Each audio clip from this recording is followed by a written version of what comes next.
Kemudian ini nyambung dengan mudik, Pak, kontroversi mudik yang sempat di awal-awal komunikasi publiknya itu juga sempat simpang siur. Jadi sesungguhnya Pak, saya bertanya sekarang langsung ke Bapak Presiden, mudik itu diperbolehkan atau dilarang oleh pemerintah?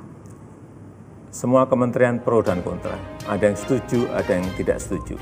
Tapi sejak awal sudah saya sampaikan kepada Menteri bahwa suatu saat pasti akan saya larang. Keputusan melarang itu yang baru akan dikeluarkan melihat situasi. Jokowi lantas menjawab, kalau itu bukan mudik, itu namanya pulang kampung. Kalau itu bukan mudik, itu namanya pulang kampung. Memang bekerja di Jabodetabek, di sini sudah tidak ada pekerjaan, ya mereka pulang karena anak istrinya ada di kampung.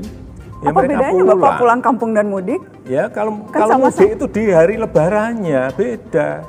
Hanya perbedaan untuk masalah merayakan waktu, Idul Bapak. Fitri, untuk merayakan Idul Fitri kalau yang naik pulang kampung itu ya bekerja di Jakarta, tetapi anak istrinya ada di kampung. Tapi itu kan hanya perbedaan timing Bapak Presiden, tapi aktivitasnya sama. Mereka pulang. Menurut Jokowi, pulang kampung berbeda dengan mudik.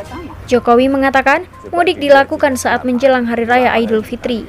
Namun pulang kampung tidak terbatas pada momen Lebaran. Merujuk ke Kamus Besar Bahasa Indonesia KBBI versi Android, terbitan Badan Pengembangan Bahasa dan Perbukuan, Kementerian Pendidikan dan Kebudayaan, kata mudik memiliki dua arti. Berikut adalah arti mudik dalam KBBI. 1. Berlayar atau pergi. Keudik atau hulu sungai, pedalaman, dari Palembang sampai Sekayu. 2. Pulang kampung halaman. Contoh, seminggu menjelang Lebaran sudah banyak orang yang mudik. Berikut adalah arti pulang kampung. Kembali ke kampung halaman, mudik. Contoh, dia pulang kampung setelah tidak lagi bekerja di kota.